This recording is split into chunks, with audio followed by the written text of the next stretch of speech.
Hi, this is James Manning. I'm going to explain how to set up Mobile Atlas Creator and make some maps with it.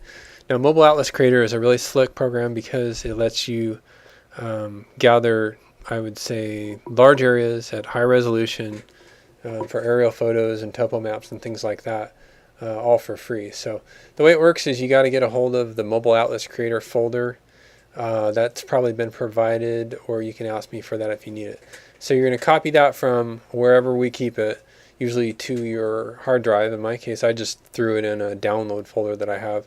You don't install the software, you just copy the folder somewhere and it runs. So when you run it, then you can double click Mobile Atlas Creator, and it's going to start up here. Okay, so when it first opens up, it'll default to some map source. It's right now mine's TerraServer. TerraServer doesn't work anymore, at least with this program. So I'm going to go to like ArcGIS Satellite. Okay, so in this case, I'm looking at an area in the mountains here in the Sierras. I'm going to roll the wheel back, and don't worry about that selected pink area. We're gonna pick a different area. So maybe we go up to here. I don't know what lake this is. Looks like some kind of Crater Lake, or maybe that's Lake Crowley. Anyway,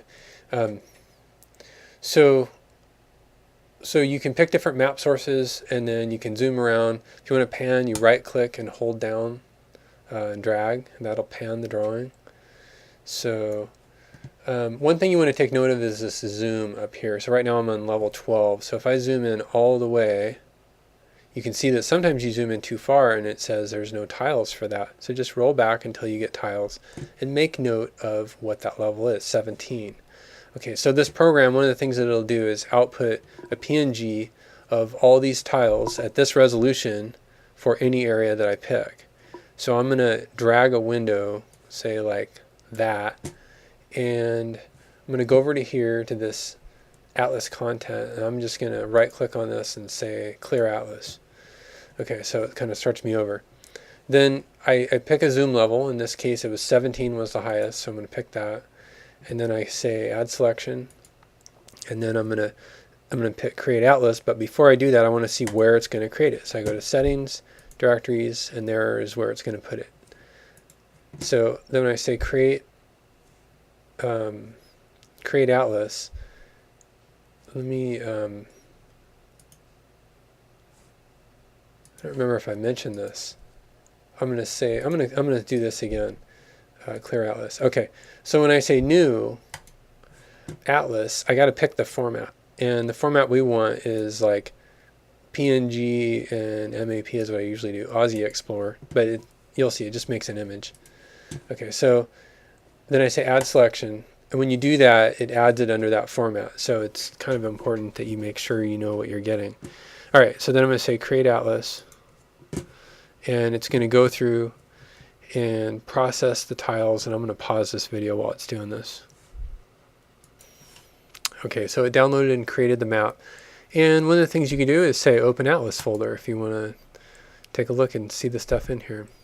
So I went to my documents, and you need to look for probably unnamed Atlas. Yeah, it's going to be one of these. You can see I've done several before. And I just look for the one with today's date, so it's this one here. So when you open that, it's got a folder that matches the name of this thing. And then it's got two things, an MAP file, which is a text file with coordinates in it, useless usually for what we do, and then a PNG file. So this PNG is a 28 megger. And one of the things about PNGs is they're not that efficient for, let's say, photos. Good for some things, not as good for others. So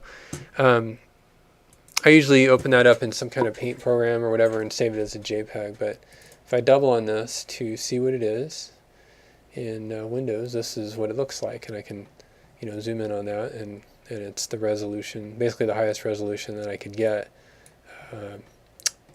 for free from the internet, because this is coming from the ArcGIS Satellite, which is from Esri, the Esri servers. So then you can do anything you want with that PNG. That's just an image file. You can pull it into AutoCAD. You can, use it in any way you want, put it in a Word document, and so on.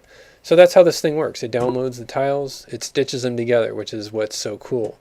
Because if you were to do this through Windows, like copying and pasting screenshots, your average screenshot would probably be like a little rectangle right here. So you'd have to do like 10 of them to get this. But this does it all together slick and for free, so it's a really nice program.